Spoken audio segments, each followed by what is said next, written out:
Hi John, could you tell us first who you are and where you're coming from? Okay, I'm John Christensen. I'm the director of the Tax Justice Network, which is a global network of specialists, of economists like myself, but also financial specialists and lawyers who work with civil society to look at how offshore financial centres like London operate. Okay, so today we're focusing on the city as transnational financial services. So from your point of view, what do you think they are wanting to get? The city is probably the biggest collection of offshore financial services in the world. London is the predominant global capital market, ahead of the United States, ahead of New York, certainly ahead of Frankfurt and other offshore financial centres. And it's aiming to become the most powerful offshore financial centre in the world. That's what it boasts. It's pushing all the time for further financial market liberalisation, deregulation, lower taxes on capital. It uses its incredible lobbying strength to push not only for the United Kingdom government to give it further tax concessions and to cut regulation, but also to push for Brussels, the European Commission, to cut back on regulation. It's lobbied very heavily against financial transaction taxes, partly because one of its most speculative areas of activity lies with financial market speculation. London has a huge, almost dominant position in speculative trading, so it's been very heavily lobbying against the financial transaction tax.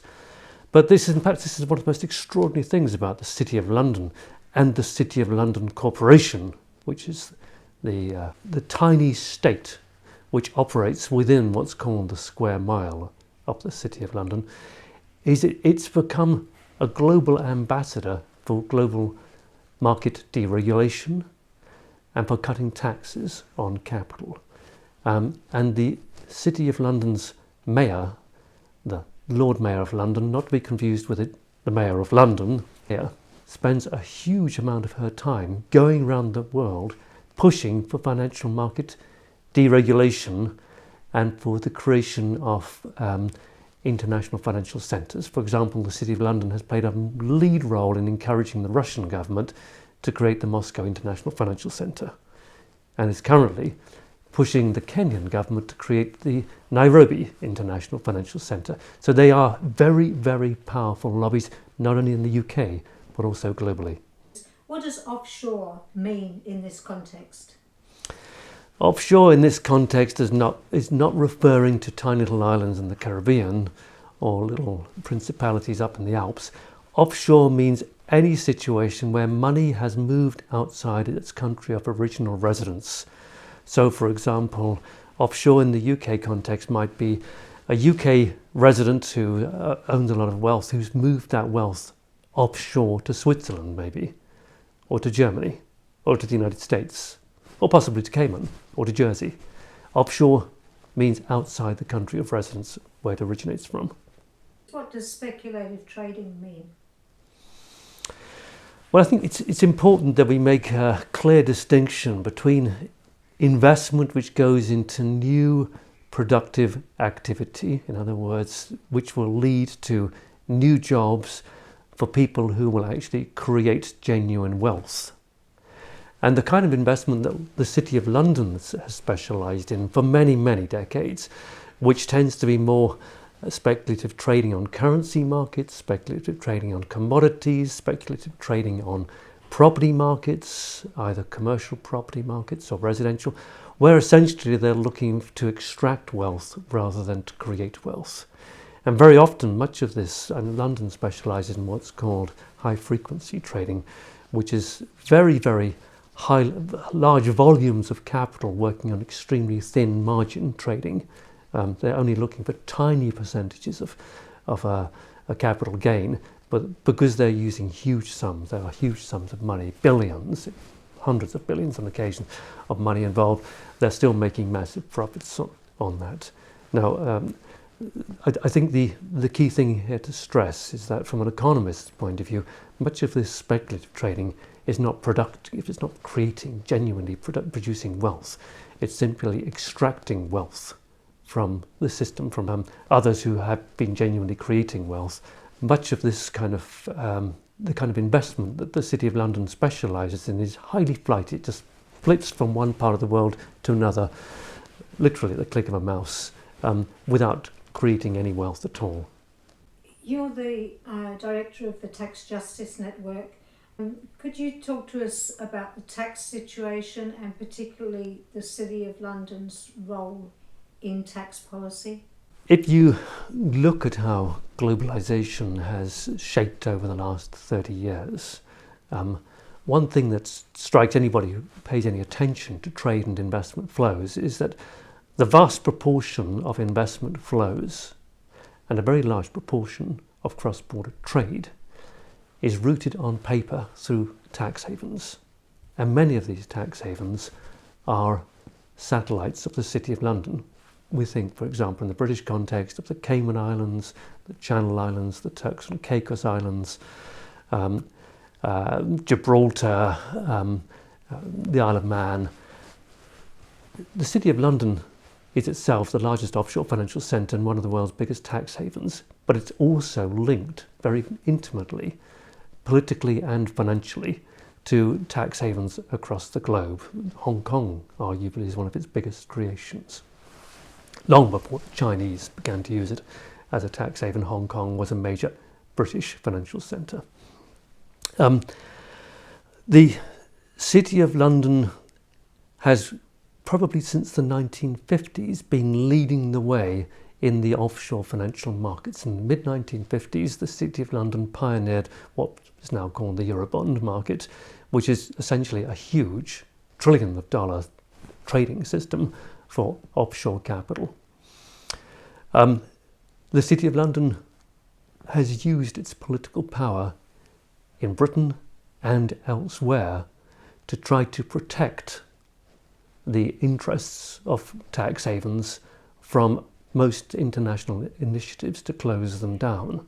The City of London has lobbied very heavily, for example, not only against the financial transaction tax, but also against regulation of offshore financial centres. It's played a key part in trying to lobby against European attempts to, for example, tax corporations through what's called a common consolidated corporate tax base. It's lobbied very heavily to restrict the effectiveness of European attempts to exchange information between countries to tackle tax avoidance and tax evasion.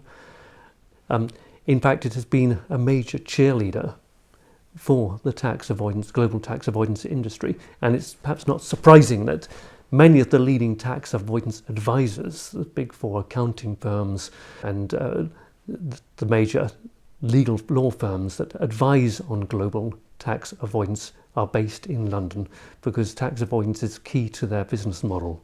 What it means for our country is that Britain has quietly become one of the world's largest tax haven economies, and our political economy, and it doesn't matter whether you're talking about a Conservative-led government or a Labour-led government, is largely led by the interests of capital. In other words, all the tax and regulatory advantages are given to capital.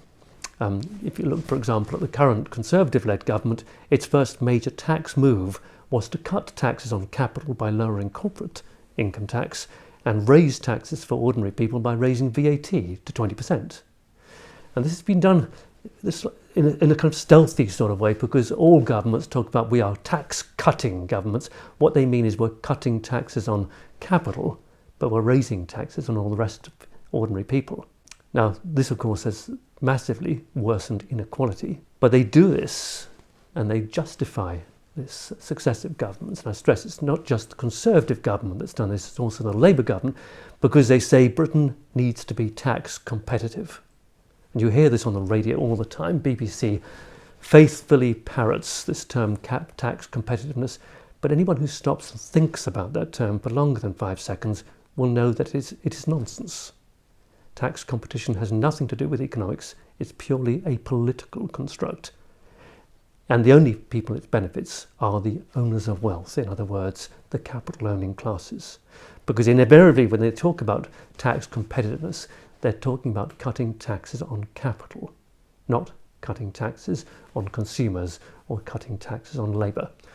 Now, this is a bit of a disaster for this country because over the long run it's meant that, for example, taxes on labour remain quite high. We're overtaxing labour, we're undertaxing capital, and we're undertaxing land, our natural resources, which means the rich have got very, very much richer over the last 40 years, and the majority of us have become relatively poorer, and in some cases absolutely poorer. It's deepening inequality in this country, and it's worsening poverty. The current tax system and the tax measures that have been announced in recent months will only make this situation very much worse. Now the question is, does tax competitiveness actually attract any genuine productive investment to this country? Well, the evidence suggests not at all. Genuine investors wanting to invest in new productive activity in Britain are looking for a well-educated and relatively well-off workforce and strong market conditions for their goods and services. They're looking for world-class infrastructure, they're looking for world-class research and development. In fact, all the things that Britain no longer provides, because this costs a great deal of tax money, is what the genuine investors are looking for. We're actually turning Britain into a hollowed-out economy, partly because our tax policies offer the wrong incentives to the wrong type of people. Does the City of London have a global effect? No question about it. The City of London goes out of its way, goes to great lengths to push this tax competitiveness agenda to every country where it lobbies, not only within Europe, but also in China, in Russia, in India, across Africa. They're lobbying for tax cuts for their clients all the time. And they do this on the basis that this tax competitiveness, their term, is good for the long run to attract investment. There is a different economic term to describe it. The best way of describing their lobbying activities is to talk about this not in terms of tax competitiveness, but in terms of tax wars, setting one country up against another in a process of beggaring their neighbour to undermine the tax policies of other countries. I mean, you stop to think about that, that is fundamentally anti-democratic.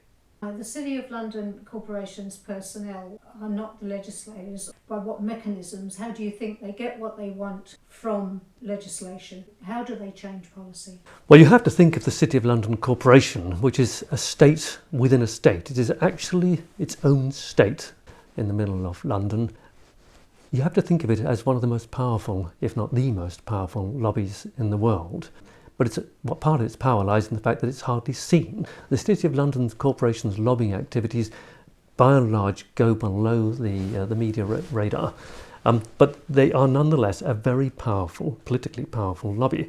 First of all, you have the extraordinary revolving doors between the city itself and Whitehall.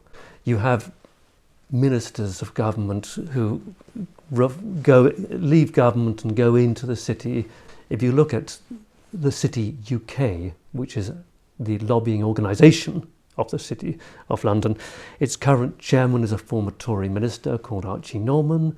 International chair is former Labour minister Peter Mandelson. These revolving doors play an extraordinary role in shaping Whitehall policy. I have had regular meetings with Treasury teams where, embedded within the Treasury teams, you will find representative of PricewaterhouseCoopers and KPMG and other big four accounting firms and banks who are there on secondment in Whitehall, helping with the policy measures, helping work up new policy measures. And you know, one can't help concluding that by and large what they're doing is pushing for policy measures that are favourable to the interests of themselves and their clients, not public interest. Then within Parliament itself, you have this extraordinary post of the Remembrancer. Now, the Remembrancer office is actually quite a big and powerful office, and the Remembrancer's role within Parliament, and physically the Remembrancer sits inside the House of Commons, is to lobby for the City of London's interests within Parliament. And they do this all the time. They also lobby the sovereign directly. So this is an extraordinary power when you have this position, this permanent position within the legislature to remind the legislature of the interests of the City of London and of financial services globally.